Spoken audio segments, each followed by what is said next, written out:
আল্লাহ মালাকুল মাউত কে বলবেন, মালাকুল মাউত কি অবস্থা? বলবে সব শেষ।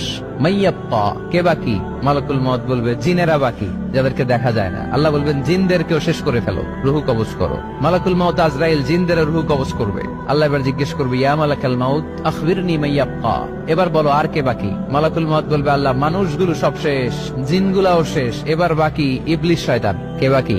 ইবলিসরেও শেষ করো, ইবলিসও শেষ। আল্লাহ আবার জিজ্ঞেস করবেন, ইয়া মালাকাল মাউতি মাইয়াব্বা, আর কে বেঁচে আছে বলো? মালাকুল মাউত বলবে, আল্লাহ আপনার কথা অনুযায়ী পৃথিবীর সব মানুষের রূহ কবজ করলাম, সব জিনদের রূহ কবজ করলাম, ইবলিসের রূহ কবজ করলাম, এখন আছে শুধু ফেরেশতা। আছে কারা? যাও ফেরেশতাদের রূহ কবজ করো। ফেরেশতাদের রূহ কবজ হয়ে যাবে। এবার আল্লাহ জিজ্ঞেস করবেন, ইয়া মালাকাল মাউত আখবিরনি মাইয়াব্বা। মালাকুল মাউত বলবে, আল্লাহ আপনার কথা মতো ধরে ধরে সব শেষ, ফেরেশতাও শেষ, 4 জন ছাড়া। কয়জন ছাড়া? জোরে বলেন, কয়জন ছাড়া? ইসরাফিল, জিব্রাইল, মিকাইল,